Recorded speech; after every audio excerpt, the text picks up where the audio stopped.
You're listening to Packers Talk Network. Packers Talk. You're listening to No Huddle Radio on the Packers Talk Radio Network, your home for in-depth and thoughtful Packers analysis. I'm your host, Gil Martin. My co-host is my good friend, Sean Tehan. In addition to this show, I write for the PackersPost.com and Cheesehead TV. Sean was a sportscaster in Minnesota. We're here to talk Packers because you're all here for one thing, and that's a love for Green Bay football. Sean, how's it going today? We are smack in the middle of the dead zone of the offseason right now. We are, but hey, Wisconsin's own Ticket King, I'm telling you, Gil, they got you covered, man. For more than 30 years, our show being sponsored by Wisconsin's own Ticket King. They've been providing Packers tickets to Packer fans as well as Bucks tickets, Summerfest tickets. Summerfest is hot and heavy right now in Milwaukee, and Brewer tickets. Go see Jacob Mizorowski. I saw him yesterday in person. What a show that was. But you can find them on the web at theticketking.com or visit their locations in Green Bay and Milwaukee.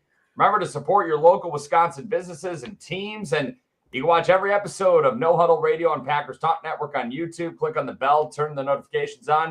You can join the discussion, chat with us live. We love to see and talk about the comments coming our way. Even if you do want to chime in about Jacob Mizorowski, he's a fun pitcher right now in Milwaukee for the Brewers. I'm repping the Brewers today. We're in the middle of the offseason, but it's always Packers season. We're always talking Packers. So I'm ready to talk more Packers with you, Gil. I'm always ready to talk Packers. You can wake me up at 4 a.m. I'm ready. Let's go. I don't know if I will be. I need my beauty sleep. I'm a prima donna if I don't get my beauty sleep. I'll be honest. Good to know. Yeah. So, but we obviously, it's like, we're right in the middle of the offseason where you just hope you don't have anyone from the Packers organization who make headlines this time of year, because that's usually not a good thing. That's usually not something that you want to be on the cover of, like, you don't want to be the lead story on ESPN. I'll put it that way. But it's ranking season. And you know what? Last week we did the defensive player rankings. And this week we're going to go to the other side of the football, and we're going to rank the top 15 offensive Packers. Gil and myself will. And this is interesting because I have my list. I got Gil's list ahead of time, and we're very similar in certain areas, but we're also very different in certain areas, the way we went about it. Gil, I'm just going to say right away, and then you can speak your piece about how you put together your list before we really get into it. But with me, I put together my list. I didn't include any rookies. I know the first 3 picks in the draft this year were all on the offensive side of the football for the Packers. I picked guys who at least we've seen a little bit of, and guys who essentially that we've seen maybe enough of to qualify for a ranking. So I'm going to give you a spoiler. Marshawn Lloyd didn't make my list because the guy played so little snaps last year, and it's not really fair for me to put him in these rankings this year. So he's just kind of a DQ, and we didn't give him a grade this past season. Right. So that's just kind of the way I assembled my list. And really, it's like a lot of it based off last year and what we've seen the years before. But it's like, it's not really, the future's kind of in mind, but it's very much, it's like, what have you really done for us so far? But it's not really an indication of where they're going to be in game 1 or by week 17, week 18 of the next season. Yeah, I approached it a little differently. I sort of looked at like the most important players, the players who I think are going to have a big role. And I think I had one rookie on my list, and it's just where I'm projecting that player to be rather than obviously a bona fide. And part of it is where we left off last year, but part of it is projecting a little bit forward as to what I expect to happen this season. So, Gil, let's start it out. Give us your number 15 player on the board for the 2025 Green Bay Packers heading into training camp. Number 15, I went with backup quarterback Malik Willis. And that's interesting because you're talking about a guy who wasn't even on the roster this time last year. Yeah. He gets pushed into duty so quickly after Jordan Love gets that injury on the second to last play in Brazil and Sao Paulo with the knee. He has to start the very next week. He has to start the week after that. Plays brilliantly. Just plays excellent football. Matt LaFleur raved about his IQ and just how smart he was, how quick he was able to. He was such a sponge, being able to take in the entire playbook in such a short amount of time and really being in the building. And a guy who, because of his ability to be a spot starter and his ability to come in and finish games and be a good contributor and not be a liability at the quarterback position, he's definitely earned himself some years in this league. He has. And, one more year like that, and he may earn a chance to start somewhere, which is, good for him, but maybe not great for the Packers if they have to move on from Malik Willis. But, yeah, I was impressed. I was impressed with the way Matt LaFleur designed some game plans around his skill set as well. But, look, I hope Malik Willis isn't going to play a lot this year, obviously, because that means Jordan Love stays healthy. But I can't ignore the potential importance he has for this team. It is so nice to have that assurance of the backup quarterback spot where it's Brian Gutekunst has said repeatedly where he wants to keep filling that quarterback room and he wants to just keep stocking it, making sure that they're good to go there. It's very much a Ron Wolf way of doing business at that spot. And you hope, obviously, Malik Willis, like you said, doesn't play a whole lot this year because it either means Jordan Love is really struggling or he's hurt. And it's probably and maybe a little bit of both. But I got to ask you this, Gil, because it's something that I debated with my friends, outside of this podcast, where if Brian Gutekunst got a call before the trade deadline this year about Malik Willis and about trade, if you got offered a draft pick from Malik Willis, what would you take and be willing to unload it? Because this is a contract year. He could go somewhere else. He could be somewhere else this next year, competing, having a legit shot to compete for a starting quarterback job in the NFL, which would be no fault of his. What would you take for him for draft pick compensation if you got that call? If someone offered me a second round pick, I'd do it. I think a fourth rounder. I think I'd take a fourth rounder. But I mean, go on. Third would be borderline for me. The problem with the fourth round pick is this, in my mind, you don't have another backup option right now who you feel comfortable with. Yeah. Last year, the Packers do not make the playoffs without Malik Willis's contributions. They just don't. And if Jordan Love even misses 2 or 3 games or parts of 2 or 3 games, and those games all become losses, the season could be over because I like the potential of a Taylor Elgersma, but he's not ready to start in this league just yet. Even if he was coming out of an American college, I don't think he'd necessarily be ready to start in this league just yet.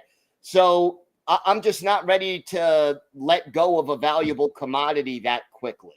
And we don't really know much about the Canadian canon. We've heard good things and it sounds like other teams were trying to sign him as an undrafted rookie, and the Packers, they held on to him. They held on to him out of rookie minicamp. And so it's going to be interesting to see how he plays in the preseason, and that could change the thinking in the front office. So it's like, okay, like maybe this guy could take over. But I think, too, where it's maybe something where it could be like a Rasul Douglas situation a few years ago where the Packers got him off a practice squad. They weren't shopping him probably, but then Buffalo was like, we'll give you a third-round pick for him. And Brian Gutekunst said, heck yeah, we'll do it. I mean, I feel like that third, fourth-round borderline pick, that's where the day 2, day 3 cutoff, that's where Brian Gutekunst is really hell-bent on making trades, it seems like, where it seemed like they had a deal lined up for Will Fuller years ago to get another wide receiver in the building. But Houston wanted a third-round pick, and Brian Gutekunst didn't want to give up anything more than a fourth-round pick. And luckily, he didn't make that deal because Will Fuller was suspended shortly after that, and he never played again in the NFL. Right. So it's a good thing that did happen. So it's very interesting where it's like, Malik Willis, like you said, you don't have him. You probably don't make the playoffs last season. Yeah. And 15 on my list, Gil, I'm going to go with the Packers first-round rookie offensive lineman, the Packers first-round rookie draft pick. That's Jordan Morgan. And he seemed like he was ready to be the starting right guard, but then he dealt with just the nagging shoulder issues throughout training camp, throughout the season, and ended his season last year prematurely. He played 6 games. He made 1 start. I think he's a talented player. It's just we haven't seen enough of him. And with Jordan Morgan, I mean, people are ready to write him off already, which is totally not fair. I just really don't think it's fair at all. That I think he's a talented kid who he obviously had some bad injury luck. Not as bad as Marshawn Lloyd, but he had some bad injury luck his first year. But the Packers made a point where, hey, this guy needs to get on the field because I think they feel that he is a talented player. And I will just raise a head, Gil, because he's number 14 on your list. So yes, we're going to skip ahead. But give me your thoughts on Jordan Morgan as well. Well, first of all, based on your criteria that you started with, I'm a little surprised you included him on the list because he played enough games. He played enough 6 games, but how many plays? What percentage of the snaps did he play in those games? He at least made a start. One, yeah, yes, he did. At least. He did. He played the entire game that game. So it's like that's where I'm just like, he played the bare minimum for me to be like, okay, I think it's worth putting him in these rankings right now. Fair enough. I'm just, probing here. But I got you. I appreciate it. But no, I think you don't select a kid in the first round if you don't have high expectations of him. Yeah. Whether he wins the left tackle job, wins the right guard job, becomes the swing tackle this year, he's going to play a role on this offense if he's healthy. I want to see what he can do. And maybe that almost kind of red shirt year could benefit him in the long run, I think.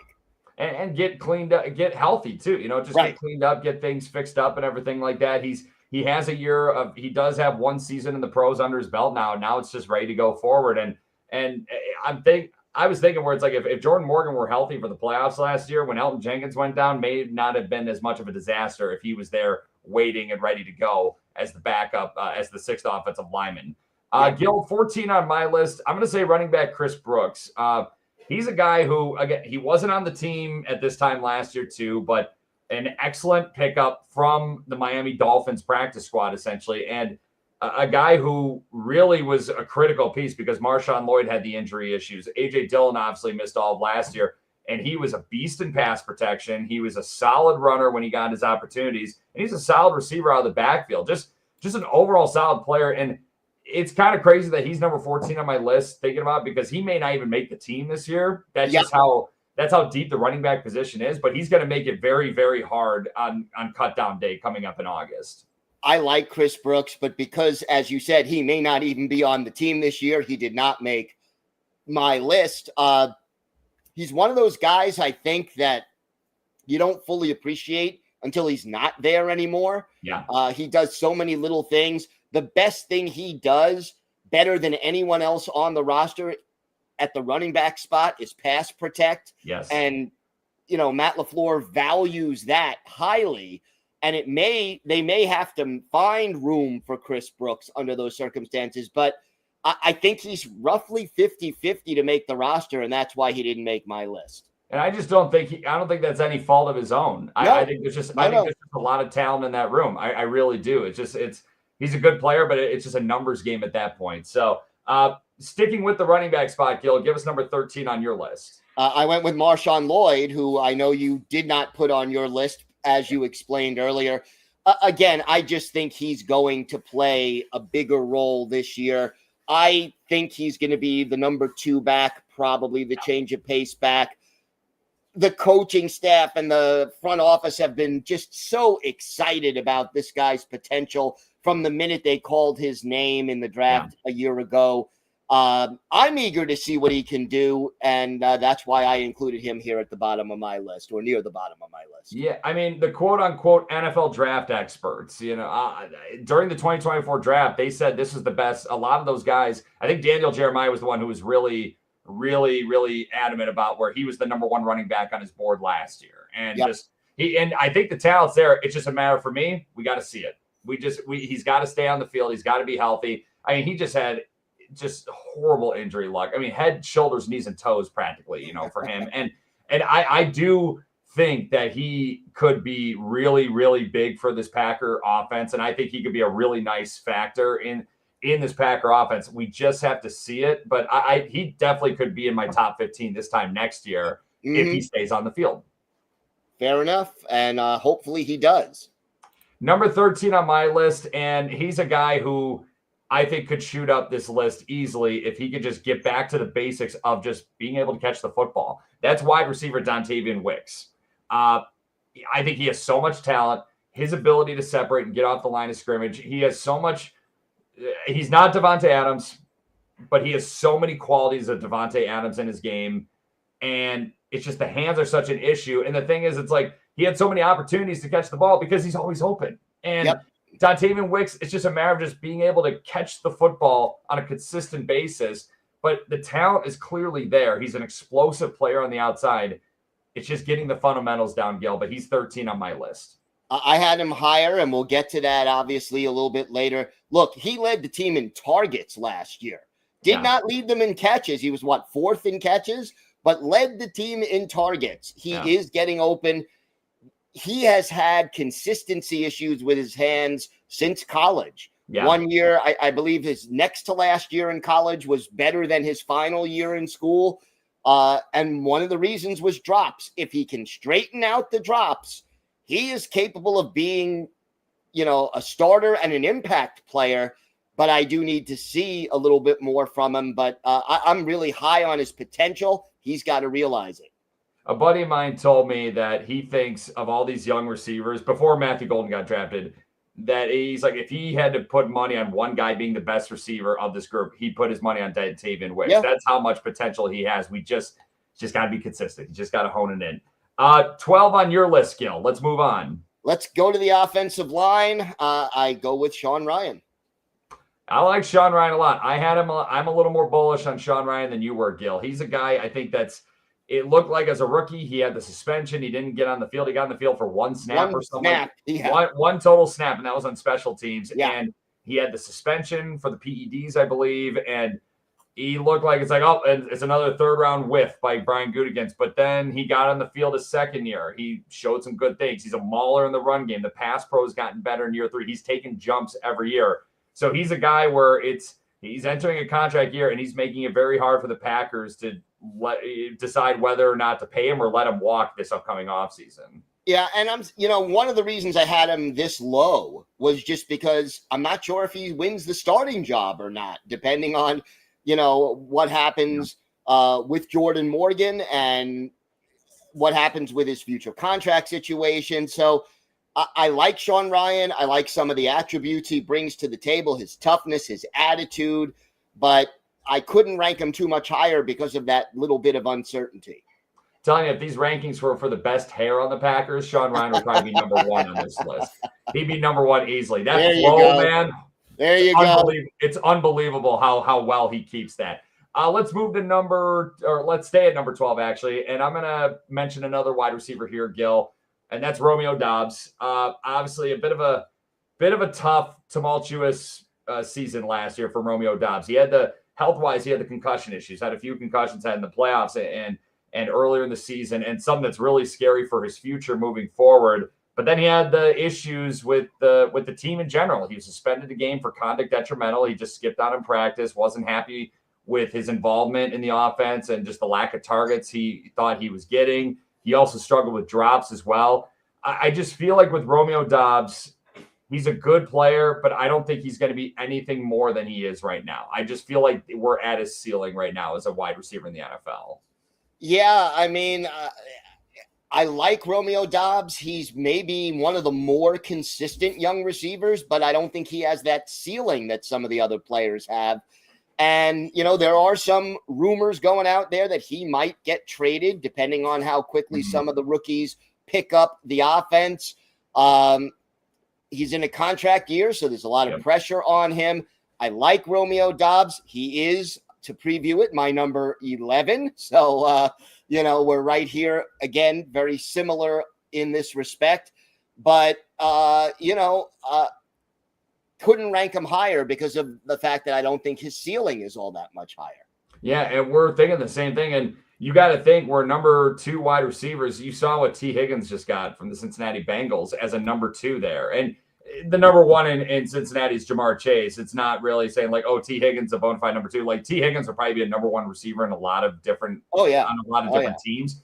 But he's still a number 2 wide receiver on his team. And look at the contract he got. That's going to inflate the numbers. If Romeo Doubs feels like he's a number 2 on any other NFL team, someone's going to pay him. Someone's going to be willing to pay him. And he's a young player. He's a quiet guy. But it's just a matter of like if Matthew Golden and Savion Williams really explode as rookies in training camp and everything like that, and they look good in preseason and they look like they're ready to roll, Romeo Doubs could be the odd man out there for sure. And number 11 on my list, Gil, staying in the wide receiver room. And this is interesting because we may not see him this year, but it sounds like he's recovering well from his ACL tear, and that's Christian Watson, because it's just I feel like he is the most talented wide receiver on this team. I really do. Where he's the best athlete, at least in this group, with his height, his speed, his leaping ability, just everything. There's so much to like, but the injuries have been an issue. The hands have gotten better since his rookie year. I'll give him that, where he really only had one drop last year. That was it. His hands were actually probably the best of this group a season ago. But Christian Watson is probably the most talented guy, and we've seen spurts where he's just on a hot streak, and he looks like one of the best receivers in the game, but then he just kind of disappears, and that's injury-related, maybe it's game plan-related, but I just wish we saw a little more consistency for Christian Watson in the receiving game, but he does make a hell of an impact whenever he's on the field, and that's why I feel like he deserves to be on this list still, even though we may be without him coming up this upcoming season. Yeah, and that's why I didn't have him on my list, because he may not play until week 11, week 12. I love, the optimism, seeing him out there working out. It's one thing to be, running patterns on the side and stretching. It's another thing to take contact and to take the punishment that NFL games put on your body week after week. So I don't have him on the list. If he was healthy, he would be higher up on my list, but I understand why you wanted to include him. I just couldn't under the circumstances right now. Yeah, he's a guy I'm hoping that they can get a discount for him because of the injury, because you can get him to an extension and you could underpay him for what his talent and everything. I really liked it. Let's move to number 10. We both agreed here, Gil. Aaron Banks, the new free agent acquisition, is going to be playing left guard. A guy, kind of a puzzling signing given the money that he's getting from the Packers. But, hey, Green Bay's making sure that they don't have a bad ripple effect on the O-line like they did last year in the playoffs at Philly. Bring on the road grader. That's it. and number 9, Gil, we're going to go right to number 9 on your list. And you have the first-round rookie here. I don't have him, but tell us about number 9, Matthew Golden, on your list. Yeah, look, I mean, you don't, like I said earlier about Jordan Morgan, you don't draft a guy in the first round because you don't think he's going to contribute. I think Golden has looked good at OTAs. Again, you take anything that happens in OTAs with a big grain of salt. Everyone looks good this time of year. Everybody looks good, especially the defensive and offensive linemen, because they don't actually have to do anything. But I mean, but all joking aside, I think by the end of the season, he will carve out a role for himself. We will see him starting to make plays. And I think as the season progresses, his role should grow. I expect him, if not to start, to be one of the top 3 or 4 receivers by the time we hit midseason. I expect Matthew Golden to be top 10 offensive Packers on my list next year. Just, again, for me, got to see it. Number 9 on my list, Gil, and I'm surprised he wasn't on your list, and that's running back Emmanuel Wilson. Really carved out a nice role as the number 2 back. Now, Marshawn Lloyd could take that number 2 back role, but Emmanuel Wilson just seems like we've seen this all the time in these Kyle Shanahan, Sean McVay offenses where, and like Matt LaFleur's offense is very similar to those offenses as well, where running backs who they aren't drafted or drafted late and guys who just understand the scheme and know where the cuts are, know where the holes are. And Emmanuel Wilson has become just a very good runner. And I think he's a very steady number 2 option. And a guy who I expect to be on the Packers this upcoming season, even though the running back battle is going to be a great battle coming up in training camp this August. But Emmanuel Wilson's a guy where it's like, I'm very high on. I'm very high on him too. I am a big fan. I just didn't put him in my top 15 because I expect Marshawn Lloyd to reduce his snap count. And I just, I feel for Emmanuel Wilson if that happens, because he's done everything that's been asked of him and more. He led the NFL in preseason rushing yards a couple of years ago. He has a nice burst. He finds the hole. He gets things done, but I just think his role is going to be reduced, and that's why he didn't make my cut. Number 8, Gil, I'm going to jump ahead on my list. That was Sean Ryan. We just talked about him. From Sean to Sean, I got to show my support, So number 8 on your list, though, Gil, we stay on the offensive line. Tell us number 8 on your list. I went with Rasheed Walker, who I think he's either going to be the starting left tackle or the swing tackle. It really depends on how this all plays out. Yeah, maybe there's a small chance they trade him now if he doesn't win the left tackle job, but I think he would be invaluable as a swing tackle. So I don't know if I would recommend that. I like Rasheed Walker. I mean, here's a kid who was highly regarded before the draft, fell all the way to the 7th round after struggling his last year in Penn State, comes back from a rough rookie season, wins the job, takes over protecting Jordan Love's blind side when David Bakhtiari goes down after week 1, and has done a steady, strong job since. Is he a Pro Bowl player? No. Are there probably 15 to 20 teams in the NFL who would love to put him into their lineup at left tackle? Mm-hmm. Yeah. And I just have to acknowledge his value. Rasheed Walker has done an admirable job taking over for David Bakhtiari, and he's number 7 on my list. So just working ahead right there. And a guy where it's like, I think more than half the teams in the NFL would take him as their left tackle today. Yeah. I really do. He's really done a nice job there overall. Not the best. He's got to clean up the penalties, but he's a solid player. And Green Bay knows how to find good offensive linemen late. 7 on your list, Gil, was Dontavian Wicks. Yes. Just racing ahead right here, where I was a little lower on him. You're a little higher on him. Obviously, it's like the potential is there, but in the wide receiver room at number 6, we both agreed here, and that's Jaden Reed. Yep. Led the Packers in receptions in each of his first 2 years in the league, despite being the slot guy and playing less snaps than most of the other, top receivers. I really like his potential, but here's the thing. He's got to bounce back after that. He had a great start last year and a slow finish. He's got to clean up the drops, but I think we could say that about every Packers receiver just about. Yeah. And I really like his potential to maybe take a third-year jump in his play this year.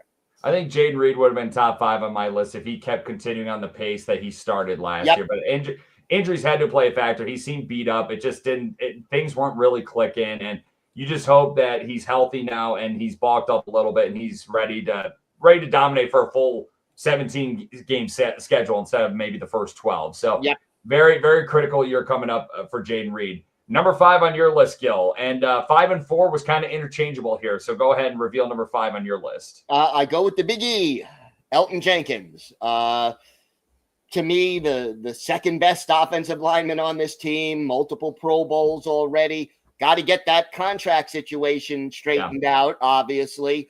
I'm excited about his potential move to center. I think he'll do very well there on a full-time basis. And I would like to see him in Green Bay beyond the 2025 season, assuming he continues to play well. I think he right now is in a position to be the glue that holds the offensive line together. He could be a tremendous center. They got to get that contract situation resolved because I have a jersey. I have an Elton Jenkins jersey literally sitting right behind me, and I want to wear that a little longer at Packer games, Gil. He's my guy, man. I love Big E. I am a big Elton Jenkins fan also. He was number 4 on my list. I'm going to reveal that right away just because the ripple effect when he left that playoff game, when he got injured with the stinger, was so massive where it's like, holy crap, this offensive line is a disaster without him. And that's where it's like, I think you see that where it's like, yeah, this guy's got a right to ask for a pay bump because he's clearly an important piece. Number 4 on your list was same as number 5 on my list. So we're thinking along the same lines here. Yep. That was tight end Tucker Kraft. He's number 5 on my list. He really was the best the top Packers receiving weapon a season ago. A guy who I think needs to get the ball a lot more this year. He is so good. He's so critical. You got to move him around. He is your chess piece on this offense, and you got to use him. He is. And I love the fact that, you could throw the ball to him 3 yards down the field and get 11 yards on the play or more. Yeah. I mean, he is hard to bring down one-on-one. He's probably got among, if not the best hands consistency-wise of any receiver on this team, even though, he's a tight end.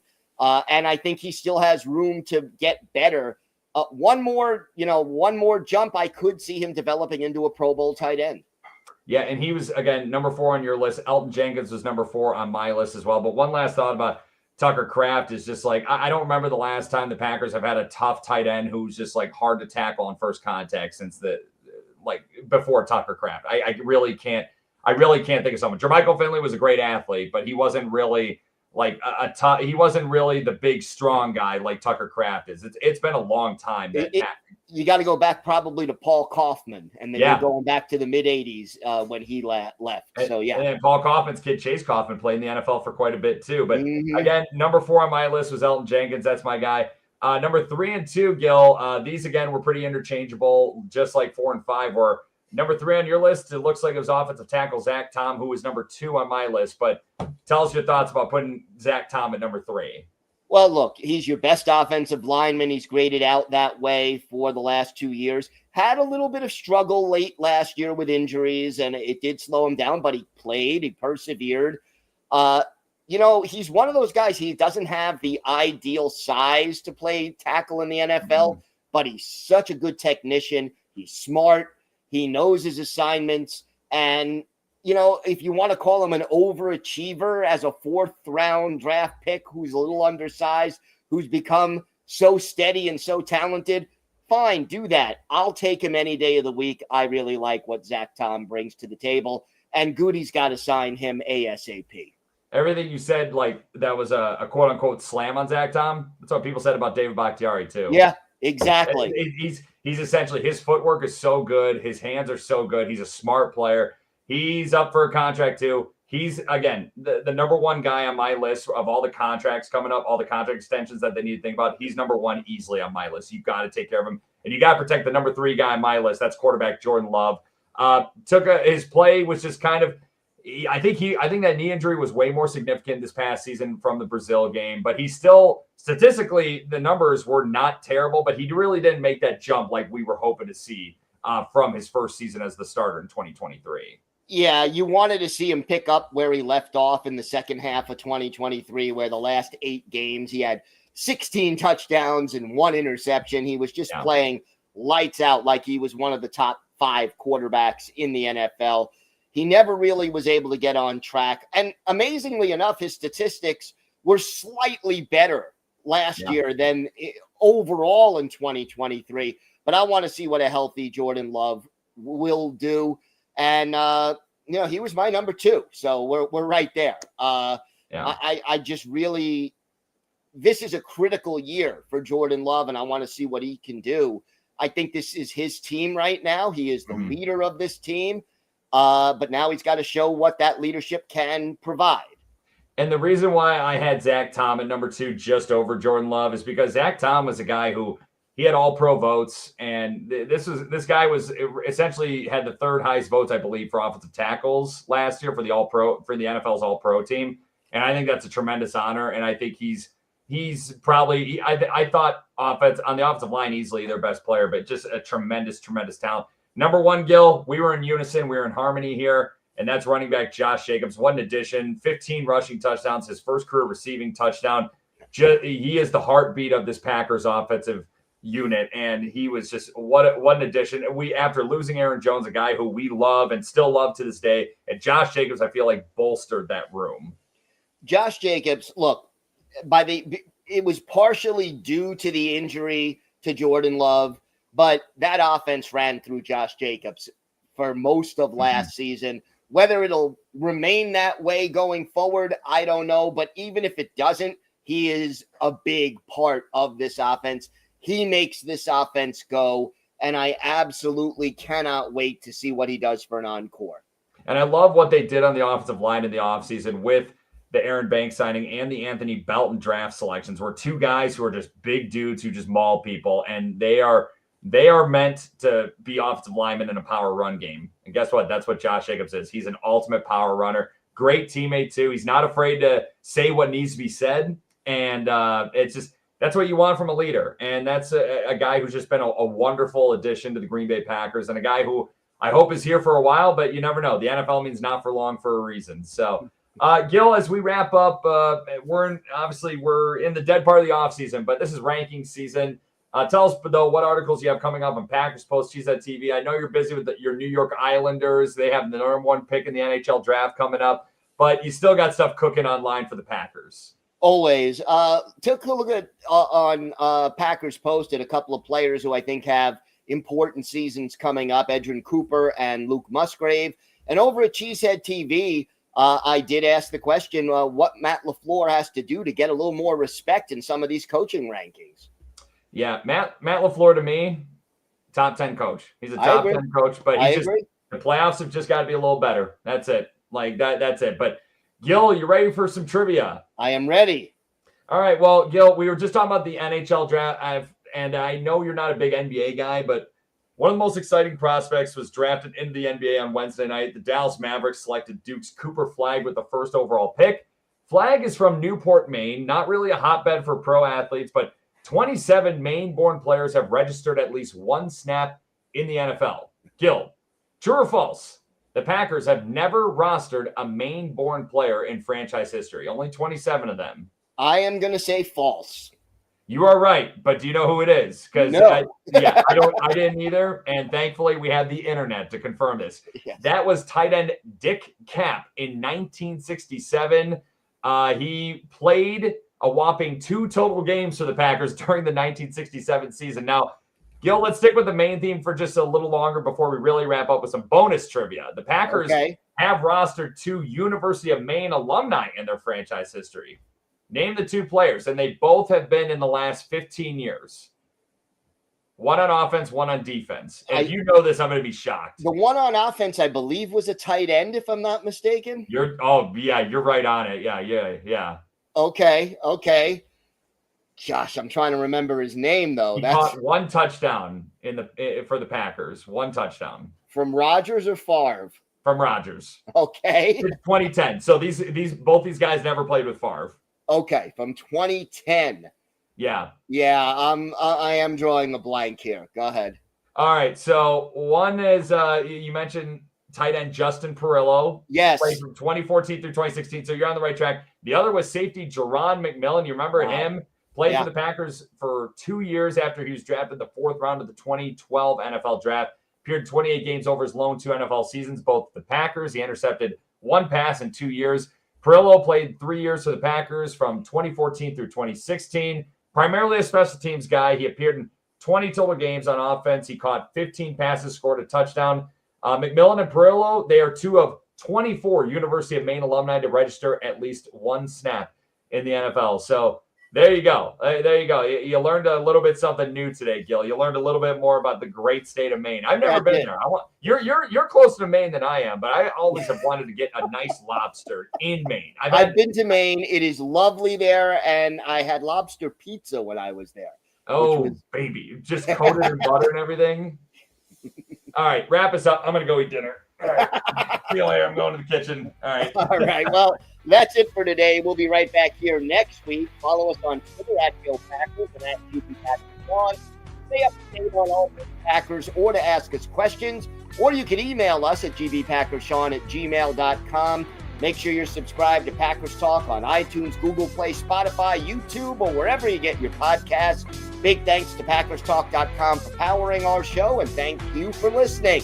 Until next time, go Pack Go! Go Pack Go!